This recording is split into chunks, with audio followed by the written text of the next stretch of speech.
What's going on, everybody? Welcome back to the channel. As always, it's Gregor Outdoors. Welcome back to another episode. Thank you again for joining me. I know, as you guys can see, the weather here in California has been great lately. Record level of rainfall. Lakes are getting up there. So, anyways, straight to the point. We have a couple new products we're going to be installing onto the kayak today. If you didn't see the last video, I showed you guys how to build a DIY Livescope pole for your kayaks, or you can use it for your boat too. Just enhance the dimensions a little bit. But we built that in the last video. If you haven't checked that, go see that. I'll link that up I'll put that up on the screen now, and I'll also link it down in the description. Let's go check that out. But today we're going to be breaking into a couple new things I got. The Garmin 93SV. This did come with the GT54 transducer, and right there, Garmin Livescope. So we're going to be installing the graph. I already have an old Garmin mount from the Garmin Striker 7 CV that I had. If it'll fit the 93SV, so we're gonna get the 93SV mounted up on that bracket. It's a Yak Attack graph mount bracket for my kayak. We're gonna get that routed up. Get the Livescope on the pole that we built last week. But I'm not 100% sure where I want to put this black box, because the GLS10 is a pretty heavy box, and that's what controls your Livescope signal and everything. I'm not sure where I want to put it yet, or how I want to mount it in the kayak. Let me just give you a couple ideas of that I'm thinking.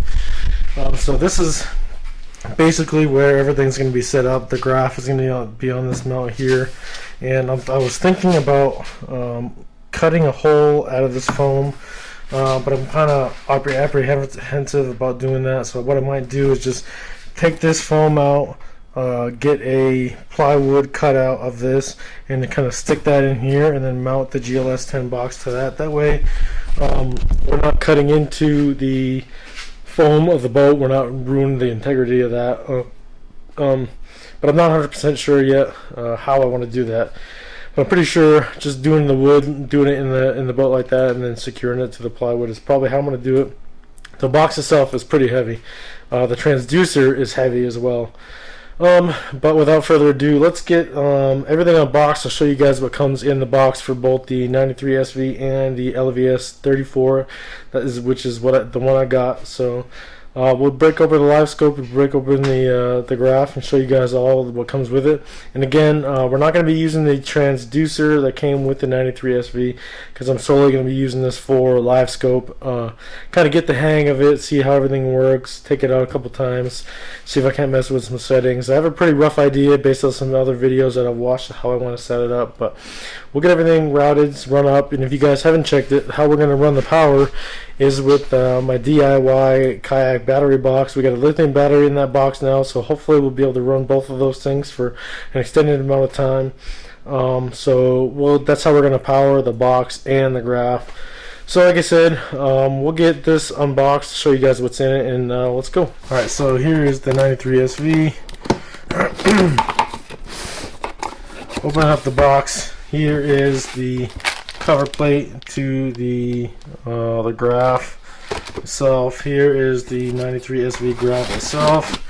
It is nice. It looks nice. It's 9-inch unit, hence the 93SV.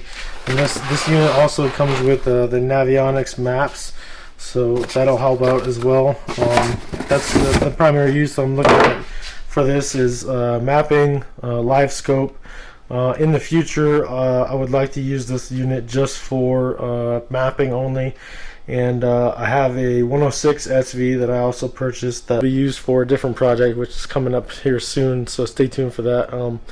But the primary mode that I want to use this for in the future, the 93SV, is for mapping. And then in the future, if I am with somebody else, they can use that for Livescope as well, because I plan on having both of those networked together. But I'll show you guys what else is in this box. So we got the graph mount here. So the way that Garmin does this is you will. So the way that Garmin does this is you will install this into your Yak Attack graph mount, and then the unit itself sits right inside of that mount. The unit itself sits right inside of that mount, so you don't ever have to disconnect this mount from your boat or from your kayak. You just have to remove your graph. Else in the box is get all your wiring, all your parts. We don't need any of this really. Again, the GT54 transducer is in this package, but we don't plan on using that for this unit. Make sure that we don't drop our graph before we even turn it on.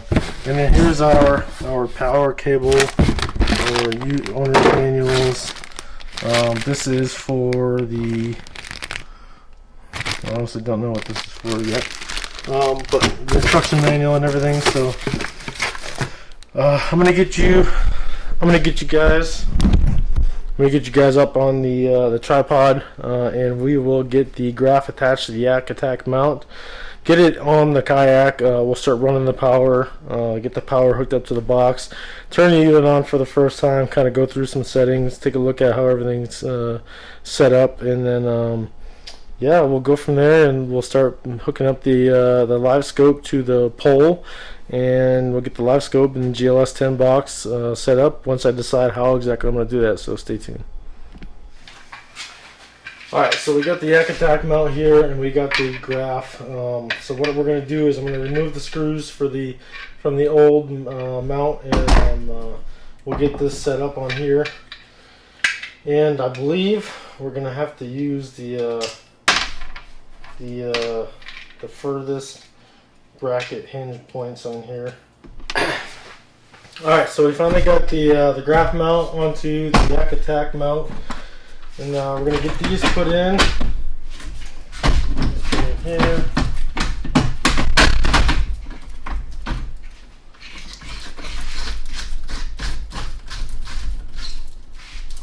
We got the shiny new plastic off. And the great thing about this Yak Attack mount is you just lift up this little piece right here, and this whole thing can come out. So in essence, you wouldn't really ever have to take off the graph from this bracket as long as it's on this Yak Attack mount. You just disconnect it from the back of the mount unit, or the unit, and that's it. But I'm pretty sure I have this upside down as well. So let's get this changed up. What I do.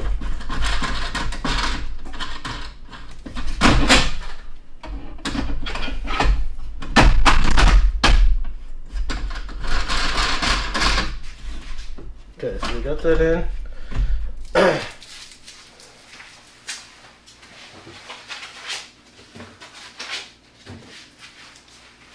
Got the unit itself here.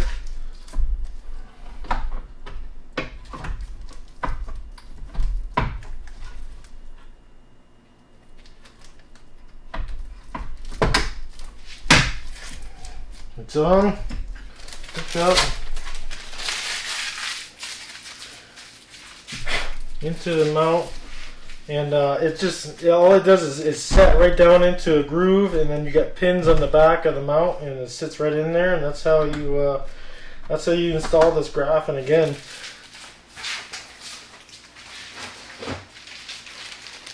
the unit comes with a cover plate too, so put the cover plate on there when we're not using it, and that's essentially it for that. We're gonna get the power cable hooked up, get the power on the unit, and see what this looks like, so stay tuned. Alright everybody, so we got the graph mounted on the Yak Attack graph mount for the kayak.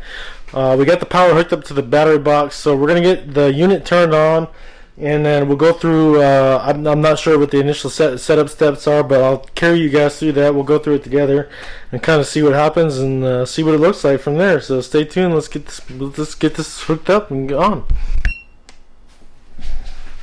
Alright, there we go. Zoom in a little bit.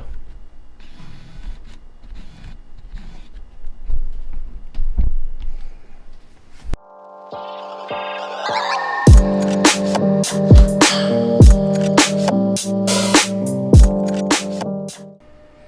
is our primary area that we'll be fishing Lake Isabella, so interesting.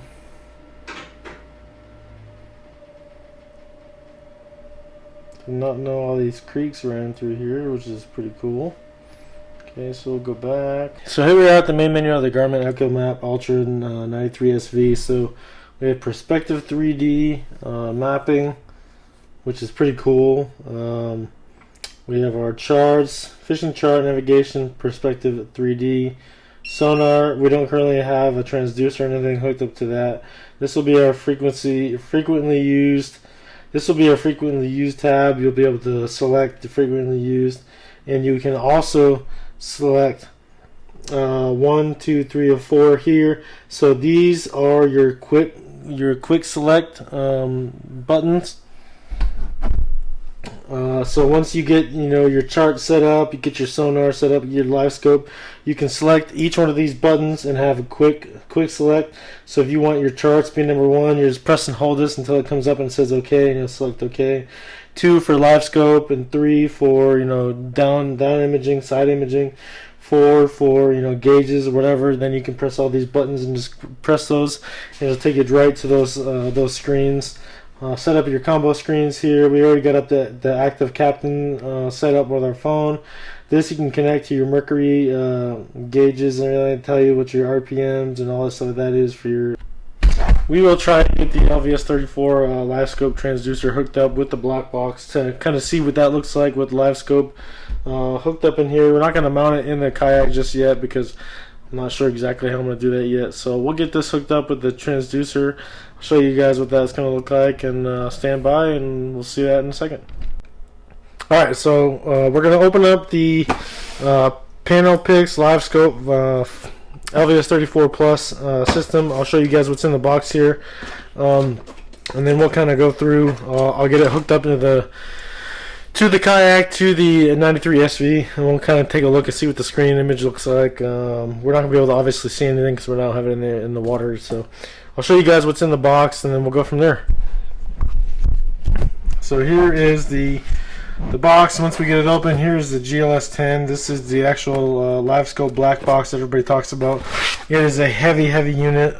That's why I kind of don't want to get it set into the kayak without understanding exactly how I'm going to mount that. So we have all of our inputs here.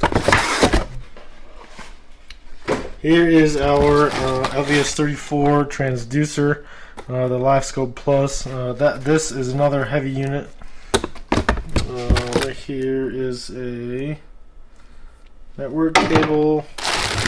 Here's all this stuff, all the mounts, all the 8-degree trolling motor mount, everything that you need for that.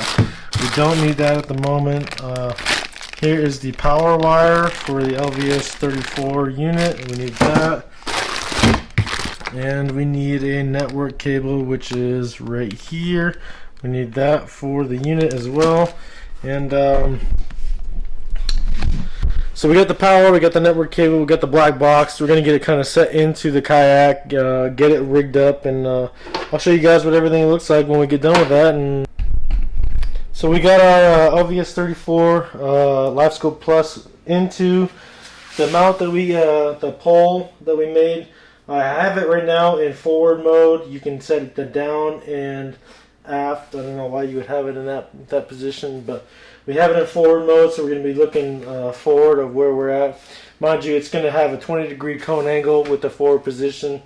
So once we get all this hooked up, we'll get the black box in, get the power running, and we'll see what that looks like here in a few minutes. Alright, so we have our GLS10 box hooked up. We have a status light here. We have a green light, which means it's connected to the Echomap. Here we got the screen here, so we at least have the transducer hooked up. We got screen image. It's just obviously very cloudy because we're not in the water, but we got live scope picture, so that's pretty cool.